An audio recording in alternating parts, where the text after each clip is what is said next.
Allô! Alors aujourd'hui, sur la chaîne YouTube de Petit Jeu, je te présente les règles du jeu au mille titres.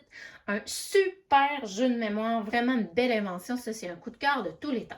Alors, juste te dire avant de partir à te raconter les règles du jeu, juste avertir parce que le jeu au mille titres, il porte bien son nom, il y a plusieurs titres.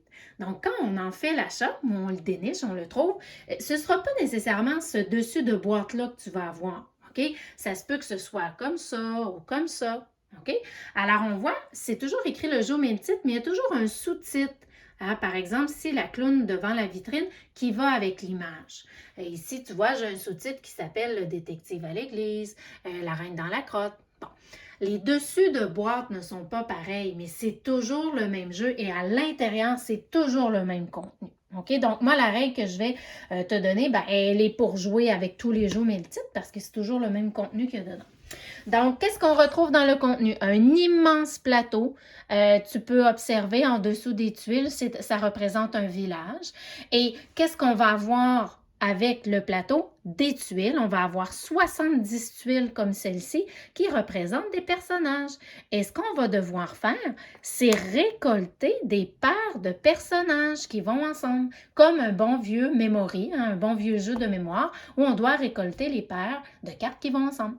Alors, quels sont les éléments récoltés? Ils sont ici. C'est chouette parce que dans la boîte, on te présente même un support qui te rappelle tous les personnages à aller récolter. Alors, par exemple, bien, on pourrait voir ici le policier, il va avec la policière. Donc, je vais devoir récolter ces deux tuiles-là ensemble pour pouvoir compter un point. Le ballerin avec la ballerine, l'alpiniste garçon et l'alpiniste fille, etc. C'est le joueur qui remporte le plus grand nombre de paires qui va gagner. Alors, comment ça se déroule? Très simple, c'est à mon tour. J'y vais regarder ce qu'on a fait avant de jouer. On a tout distribué au hasard. Là, il y en a une qui est ouverte juste pour te montrer un exemple, mais on a distribué au hasard toutes les tuiles face cachée. OK? Au départ, elles étaient peut-être ouvertes, fermées, pêle-mêle. Moi, je te suggère de toutes les mettre comme ça, face cachée. Et ensuite, on va les distribuer dans les espaces que tu vois ici qui sont un petit peu plus pâles comme ça sur un des côtés du plateau pour commencer. Alors, on les distribue au hasard et on commence. Par exemple, c'est à mon tour de jouer. J'y vais. Alors, supposons que j'ai retourné ici l'alpiniste. Je vais devoir trouver l'alpiniste fille. Bon, là, pour les besoins du jeu, supposons, hein, là, je le sais bien, mais habituellement, je ne le sais pas. Je tourne, tiens, j'ai récolté l'alpiniste fille, génial, ça va ensemble. Comme ça va ensemble, je les récolte. Si je ne suis pas certaine, je peux retourner voir ici sur mon carton à mémoire et vérifier, ben oui, ces deux personnages-là vont bien ensemble. Je les récolte et je continue. Hein? Donc, j'y vais, par exemple, ici, c'est la voleuse. Est-ce que j'aurai le voleur? Oh, bien non, j'ai la petite fille. Ça ne va pas ensemble. Bon, mon tour se termine parce que maintenant, la paire, elle ne fonctionne plus. Je mets en mémoire les deux personnages.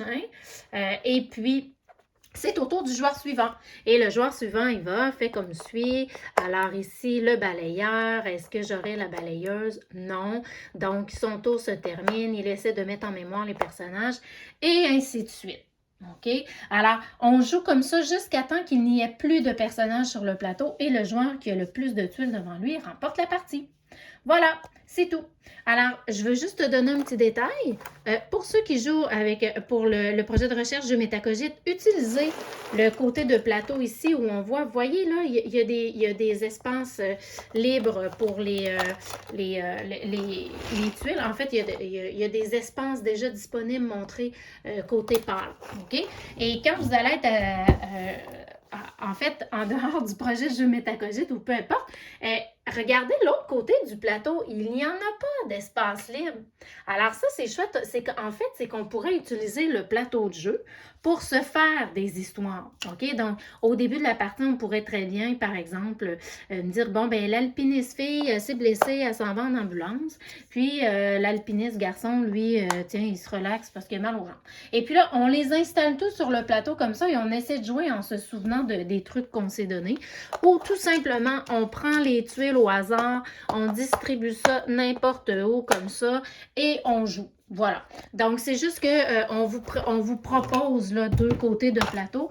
Un qui est déjà organisé avec des espaces déjà sélectionnés et de l'autre côté, c'est des espaces libres. Voilà. À vous de jouer comme vous le désirez. Amusez-vous bien, c'est vraiment un bon petit jeu de mémoire.